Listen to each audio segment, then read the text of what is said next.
You were talking about when you used to go into radio stations back in the 70s, just a few minutes ago, and I think that's a great place because we are talking about music in that, but we're also talking about how access to music has changed. So why don't we...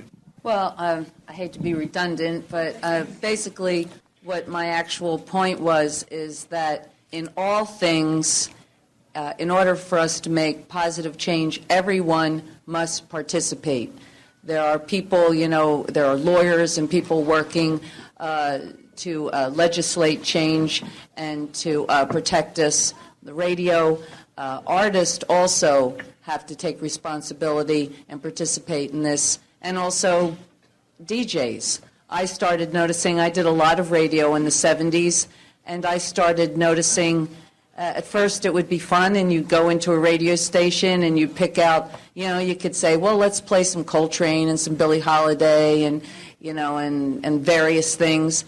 And then by the end of the 70s, I would go in and, they would have everything set up, and I'd say, let's not play that or play my record again. People have heard that song. Let's not play Because the Night for the 97,000th time.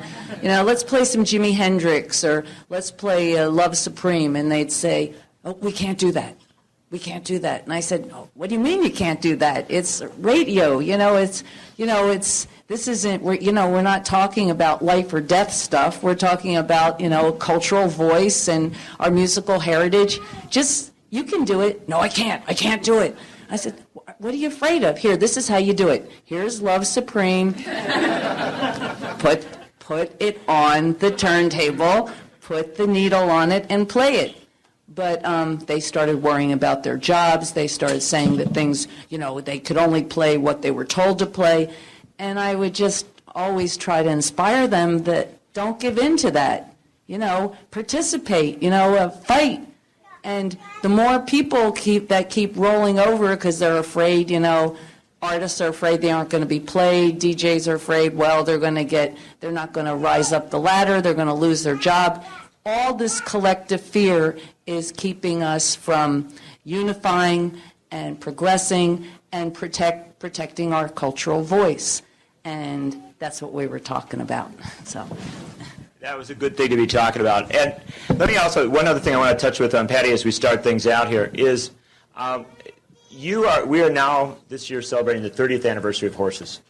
And it came out in the fall of 1975. And the important thing to remember about horses is that when I first heard it, I was sitting in my grandmother's back bedroom, listening to WIBA radio in Madison, Wisconsin. And the disc jockey said, before he played Velvet Underground's Rock and Roll. And when the line is nothing on at all. And he said, now there's something on, here's Patti Smith. And played the entire album all the way through. Yeah. And what you experienced when that came out, you were in Newsweek magazine? You really had this, there was a lot of attention in the broader culture to you.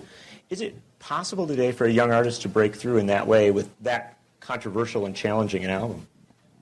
I think it's more possible than ever. It's just people have to, they just have to do it. I think that in some ways, times are more open than ever.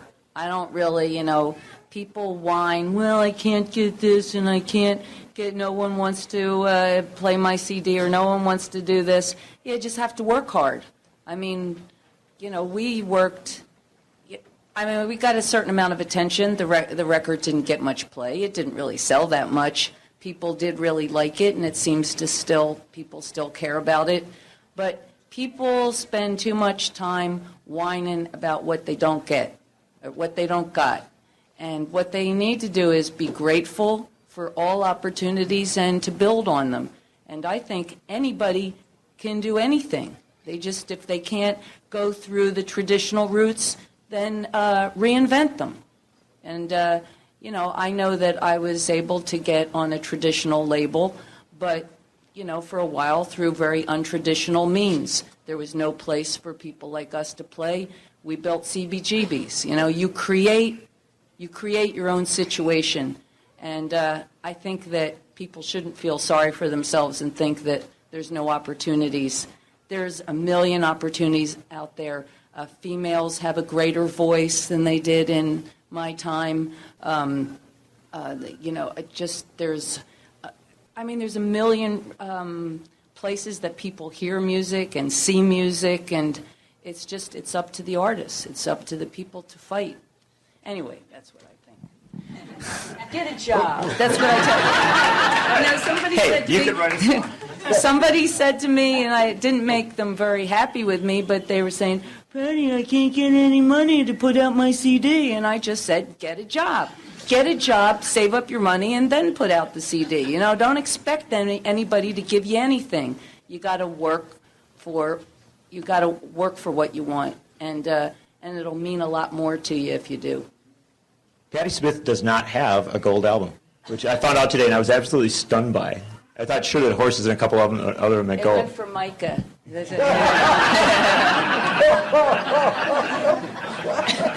I move up to glass, Let's start with Patti and go to Sandy. What's the most profound change you've seen in the business over the last 35 years? Well, I think, for me, the two most profound changes, unfortunately, are, for me, negative. One is the loss of our cultural voice through radio, because what has happened to radio, and when I say cultural voice, in every way. Because for me, growing up, the radio gave me all types of a spiritual education, a political education. There was, music for, sexual energy, revolutionary energy, and I felt connected. I felt connected with some cultural voice because I did live in the sticks, and the radio made me feel connected with what was happening. It made me feel connected with certain movements, with the civil rights movement, with the anti-war movement, and also just great music, poetry and music. And I think that that is one terrible decline. And the other is the betrayal of our children and of our culture by music TV.